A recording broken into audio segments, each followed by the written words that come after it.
Hey guys, before we get into this episode, I will just issue a content warning for The House We Grew Up In by Lisa Jewell. There are discussions of suicide, and I just want you guys to be aware of that before you listen to this podcast. We don't touch on it too much in the podcast, but it is evident in the book.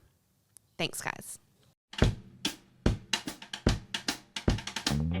Welcome back to the second installment of the Matchy Chapter podcast. We are throwing it all the way back to 2013 this month as we read The House We Grew Up In by Lisa Jewell. My name is Sav. And I'm Tam. And we are your hosts for this month. We're going to get straight into this book, but I will preface by saying there is so much we could deep about the trauma that is evident and the childhood trauma that's evident within this book. We could sit here for hours and individually deep each character, but we're going to keep it quite surface level. If you have read this book, we're going to discuss it together. If you haven't, please be warned, it might not make too much sense. So please go read it if you would be interested in reading it before listening to this episode. But without further ado, let's just get straight into it. I did originally think this was a thriller. It is definitely not a thriller. And that might have probably reflected how I feel overall for this book. Yeah, I definitely agree. I thought it was a thriller. I've never read Lisa Jewell before. Have heard some good things about it. And I was, same thing. I definitely did not see the thrill. I love Lisa Jewell. I have read 2 of her books. I've read None of This Is True and Then She Was Gone, and they are both phenomenal. So I was really excited, but I do notice the fact that it was published in 2013 with The House We Grew Up In. Yeah, so was it one of her first books? I have a feeling it was, because I found a blog from back in 2013 that Lisa Jewell was interviewed on, and she was about to launch The House We Grew Up In the summer of 2013, the American summer. And the interviewer did ask her if she, what genre she wanted to write and what she would be most excited to write. And she was ready to explore psychological thrillers. Yeah. So this was way before she even nailed that genre and got into psychological thrillers. And I feel like that's very evident because it does explore domestic dynamics really well, and you can take what you want from it. I actually agree with that. I think it's completely personal.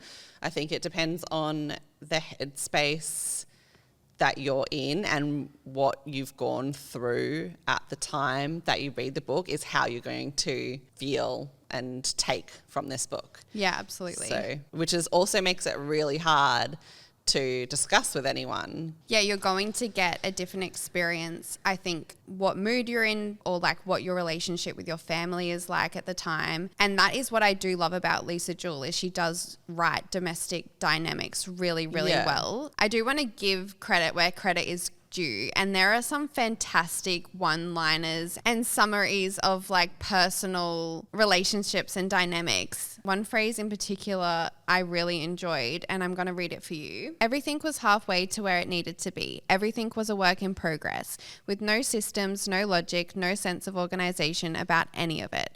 Everyone who came here, including Tim and Vicky, gushed and cooed about the charm of the place. It's so cozy, so welcoming, but they did not see the truth, that this house was the work of a disordered mind and all the enablers she lived with. I mean, again, these phenomenal phrases, one-liners that really encompass people and people's habits and these trauma experiences. Amazing work, but you have to take and ingest that how you want to. Yeah. You cannot have that inflicted or imposed on you. Yeah, absolutely. I totally agree. Getting straight into it, what were your first thoughts? As soon as I started the book, the time jumping, who, what, where, when, it was really hard at the very beginning of the book to follow along. The first thing I thought was, who is Jim? Yes. Who is Jim? Why is Laurie writing to Jim? Why do we not? And I obviously knew that as we were going to read the book, we were going to find this out, and that was going to come to light. But I think it was the only thing that I was thinking of. It's my mind just went 100 miles an hour of who Jim could be. So I started to try and piece puzzles together and form my opinion before actually continuing to read the book. Yeah. If you know what I mean. I find that so interesting because the time jumping and the scene jumping, Lisa Jewell is known for that style of writing, and she does it really, really well in her more recent books. So that's why it was interesting to me to go back in time and to read her earlier work and go, well, she really does improve on that, because you do get quite disconnected. I also felt that about Jim as well, is because I was anticipating a thriller. I was like, oh my gosh, there's so much possibility with this Jim character, because he gets introduced so early on, and I was like so excited. That's exactly, I was really interested at the start. I was really enjoying all the subtle build. It had the page-turning excitement of a thriller. So it did let me down that it wasn't the thriller I expected, but I guess that's on us for not like... Yeah. I don't know. I found the sentiment online as well, as we all thought this book would be a thriller. But that's just because Lisa Jewell is so known for her psychological thrillers now that we forget. Yes, she wasn't always like that. Yeah. Once you sort of got past the point of confusion and preempting what was going on, I actually thought the characters were well written, and their dynamic and development were very well written. You could see exactly why they became who they are. Each character does have their own level of childhood trauma that I feel like we could sit here and deep and discuss, but it's such a personal experience for them. It was almost like peering into their own lives, and you could clearly see how it developed. You could clearly see how it manifested in their adult life. That's why I feel like reading this book is such a personal experience. Like if I were to recommend this to someone that hasn't read Lisa Jewell before, or hasn't read domestic dynamics like this before, I don't want to like almost impose how amazing the characters are onto them, and then they take them differently. Let's get into individual characters. Should we start with Megan? I really connected with Meg from the start, and I was really enjoying getting to know them. I take Meg as someone who wants to be the complete opposite of her mum.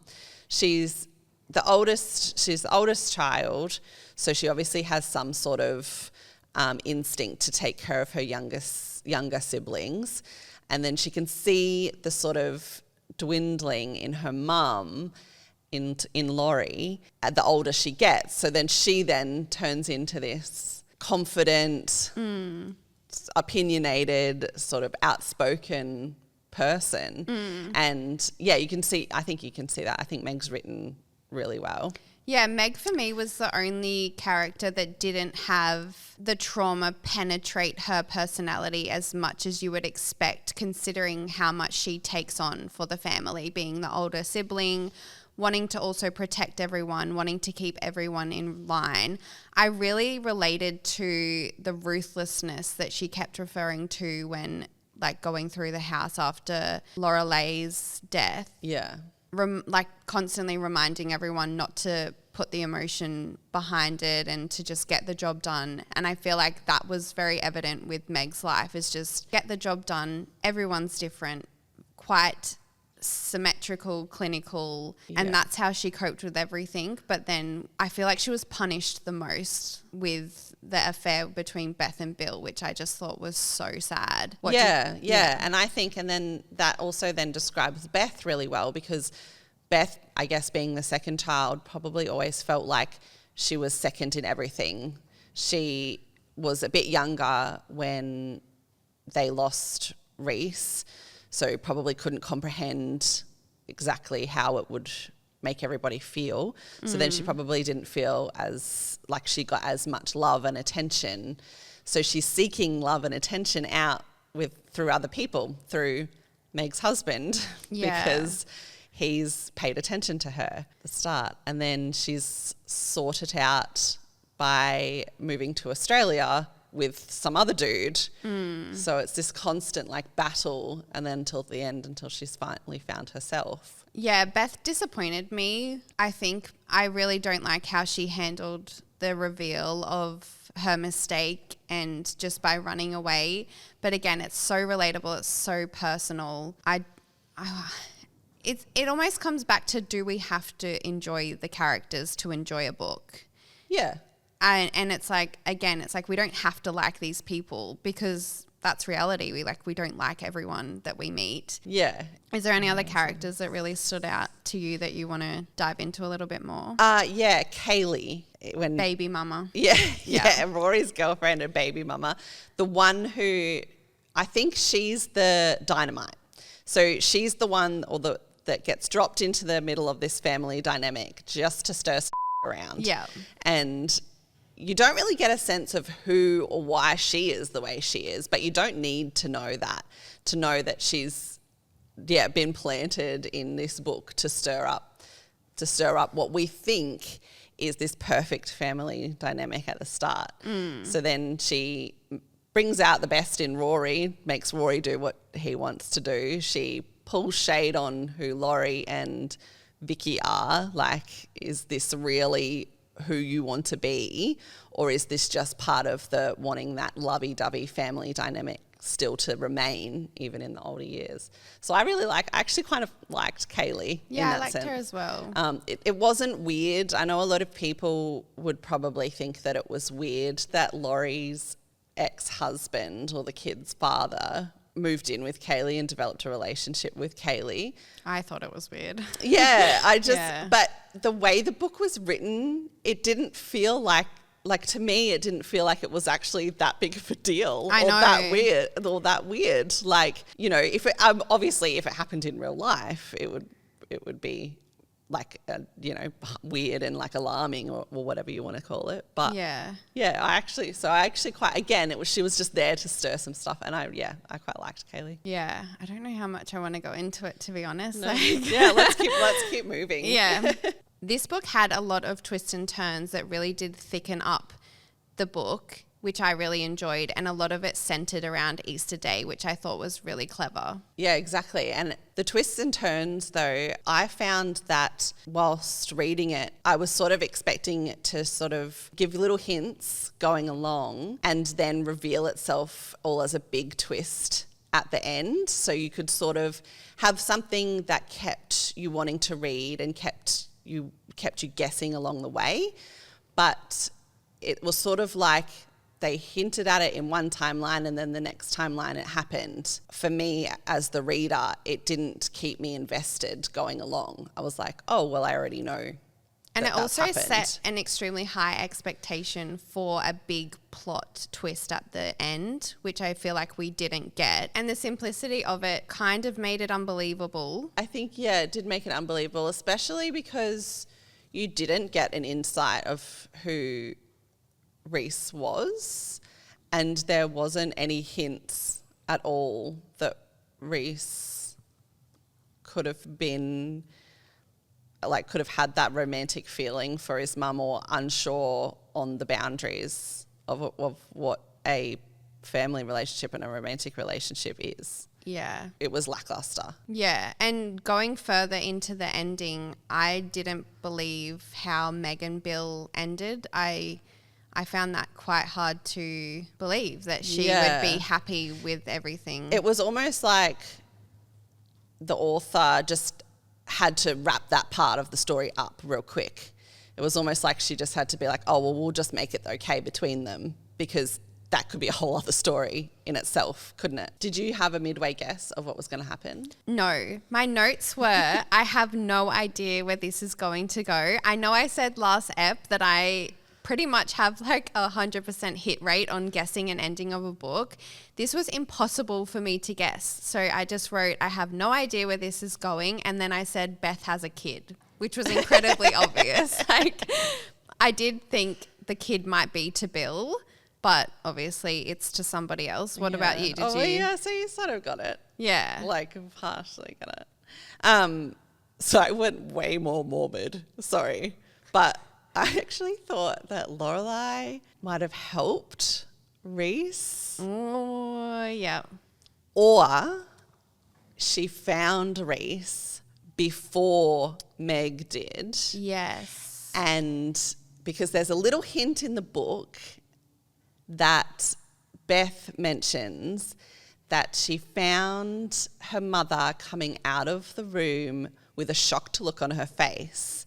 And she asks, are you all right? and Lorelai suggests that she is by squeaking out a yes. So to me, that hinted that maybe she actually found Reese before everybody else did. And because she has that whole hoarder mentality that things need to stay where they are or be kept in the house to be kept as memories, and she can't dispose or throw away of everything, she sort of just accepted that this is what Reese wanted to do, walked out and shut the door and went on with her life. Yeah, that's incredibly poetic. So that's to me, that sums up how I sort of was reading the book and how I was expecting the book to be this massive like thrill and big twist at the end. Yeah. I actually thought that Jim might have been a family member or a hidden family member who was disguising himself as someone on the other side to try and get a little bit more information into Lorelai's sickness and why she does hoard and get her to reveal her true feelings, which she never actually did to her family. Yeah, I think you would definitely like some of Lisa Jewell's latest books because these expectations and guesses is what she does deliver on in her later work. And I guess this is just a reflection of her early work. Her earlier work. Okay, great. So yeah, I can totally see where that would have made a way more interesting. But I was clearly way off the mark. Yeah. We wanted a little bit more than we got. Yeah.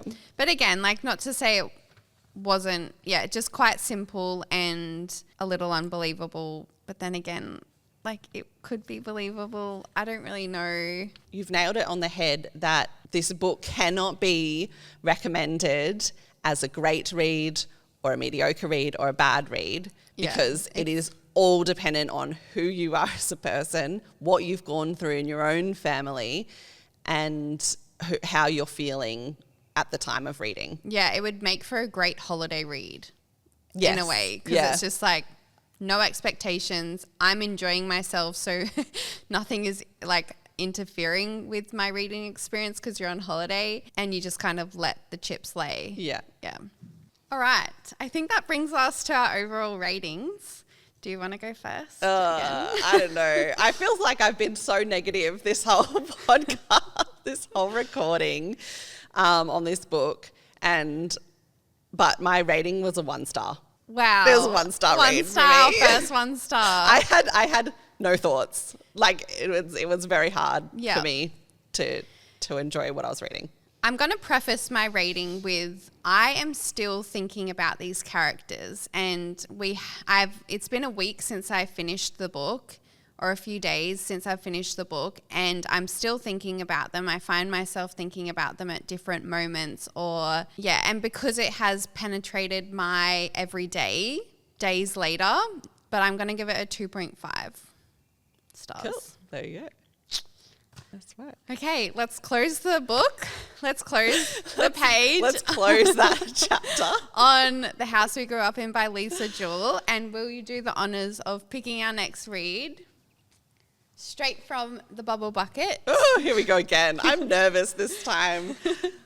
Something light and fluffy would be nice this time, please. Oh, you've got to be kidding me. Just before she reads this out, both books we've read have been my contributions to the bubble bucket. So we really were hoping for not my contribution. At this point, this is the Savannah's podcast. Okay, we're reading Atmosphere by Taylor Jenkins Reid. Yes! I've wanted to read this one for the longest time.